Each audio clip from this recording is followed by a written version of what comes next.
binigay na pasalubong. So, ito, may, yung may mani. Coffee rito. So, yan, ayos ako. Tinanggal ko yung nilagay ni panganay na pinagkukuha ko lang dyan. Laptop ba? Ayan. O kaya, desktop ba? So, yan. Pinatikim ko kay Mr. Okay na rin lasa. Hello, kabayan! Always think positive! So, ayan. Good morning! Ayan. Meron tayong mga dito. Pagising ko na lang, meron naka-paper bag. Tsaka po ito, sinabi ni panganay, nasa fridge nilagay niya. Suman daw to na may latik eh. Galing pa yata ang Pinas to eh. Kasi umuwi yung papa ni Karen. So ayan ang mga binigay na pasalubong. So ito may yung may mani. Sa amin binibili rin to eh sa Pampanga. Tapos ito pulburon. Ayan. Ito pulburon din na may kasoy. Ito hopya. Tapos ito Goldilocks na mamon. Ayan. Ayan. Thank you so much. Ayan. Kay kinabalaying hilaw. So, ayan, galing pang mga, sa Pinas. Ayan. So, ayan, di pa tayo tapos mag-sort. Kagabi kasi, hindi na namin natapos. 100 na yung nagawa ko doon sa kabilang area. So, 100 uli. Nakakailan na tayo? 10, 20, 30, 40. So, 43. Ano pa? 43, 57 pa. Para doon sa kabilang area. Ito yung sa isang area, ang dami oh. Oh, napuno na dyan. Yan yung i-deliver natin yan dito. Dito sa area namin. Tapos yun, mas konti doon. 200 lang ang gagawin namin. Doon naman sa kabilang area. Kaya hindi na namin natapos kasi antok na ako gabi. So, tinutuloy ko ngayon. Ayan, 57 na lang pala. Tapos, habang nag-ano tayo, nagsasort, ayun. Naglalaba ako kahit na medyo makulimlim ngayon. Umulan kanina eh. Para bukas naman yan may araw. Kaya okay lang dyan.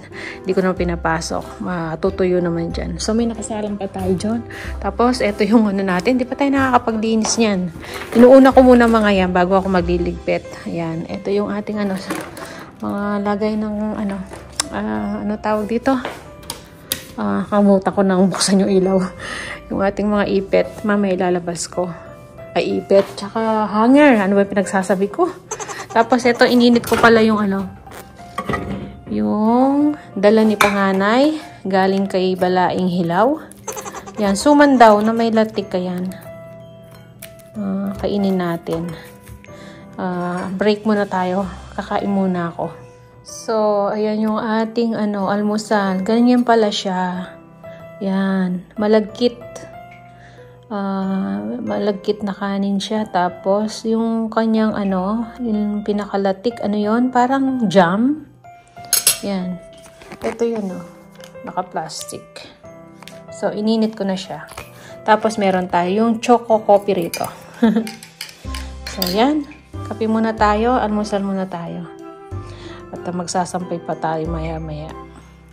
So, yan. May project tayo. May inaayos ako. Tinanggal ko yung nilagay ni panganay na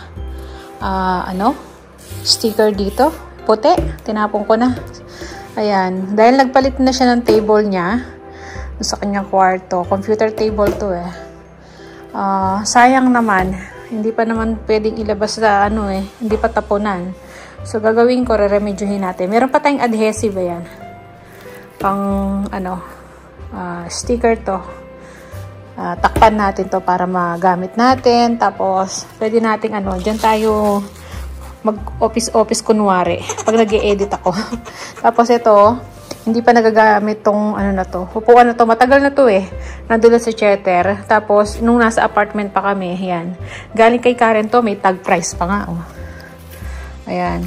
Medyo na nga, oh. Naluma na yung sa, niya. Pinaka, ito to. Stainless niya. So, magagamit pa natin to. Sayang. Habang hindi pa maitapon, gagamitin ko. Gagawin ko siyang office. Pang office. Dito ako mag-edit. Dito ko lalagay yung aking mga gadget. Ito. Cellphone. Tapos lagyan natin ito. Kinuha ko yung nasa, dun sa hallway. Kinuha ko para mailagay ko dyan. So, yan. Lalagyan ko ng adhesive. Makita ko lang sa inyo pag tapos na. So, ayan na. Ayan, nadikit na natin. Hindi masyadong pulido pero okay na rin. Kaysa doon sa una. Di ba? Ayan na. Takpan na siya. Ayan. Jadi at least medyo nagmukha pa siyang bago. Di ba? Gagamit natin ulit. Habang hindi pa natin tinatapon, ayan, pwede pa natin gamitin. Dito tayo mag-o-office. Office ko no, oh. Pag dito ko lalagay yung aking gadget. So, ito yung aking lagay natin. Pinagkukuha ko lang dyan. And then, so yan, dito yung ating, diba? Office. Ayan, dyan. Tapos meron tayong, dito, meron tayong chair dito. Para pang ayan, office. So, yan. Diyan lang muna yan. Kasi sayang eh. Kung itatapon ko siya. Tsaka hindi pa naman tapunan ngayon. Kapag tapunan na. So, hanggat pwede pa na gagamitin muna natin. Sayang. Diba? Nagawa ng paraan. So, ayan, pakita ko sa inyo, nailipat ko yung table. Dito na lang daw, sabi ni Mr. Dito na lang sa loob ng chair niya. Ayan. Diyan tayo. Diyan ako pag nag-i-edit, upo-upo. Kasi doon, nakagitna nga naman siya. Masyado siyang kakasikip. Kaya dito na lang daw, sa kanyang chair. So, yan. Meron tayong mini table dito. Diba? Gagamit natin yan. So, yan. Dito ako kasi naglalagay ng ads. Yung, kay Bunso pa to, diba sinabi ko na sa inyo, mababa lang ang memory niya. Kaya, naglalagay lang ako ng ads dyan. Wala pa kasi akong computer, talaga eh. Laptop ba? Ayan. O kaya, desktop, ganon, no? Wala. So, dyan lang talaga. Tsaka sa cellphone lang ako nag-e-edit. So, yan. Dyan muna yan. Habang di pa na itatapon, magagamit natin yung ating table na galing kay panganay. Yan. Ganun kasi yun eh. Bibili-bili tapos kapag magpapalit. Madali lang kasi magpalit ng gamit dito eh. So, yan eh. Di pa naman tapunan. So, yan. Dyan muna tayo yan. So, ayan. Gabi na naman. Nagluluto tayo ng yung babaunin nila para bukas. Ayan. Niluto ko na ngayon. Kasi bukas, maaga ako magdi-deliver ng catalog. So, mga 5:15 pa lang, magpapahatid na kay Mr. Kaya niluto ko na yung ulam nila para bukas. Ayan, niluto natin sa pineapple. Ayan, pinapatuyuan ko lang ng sauce. Ayan.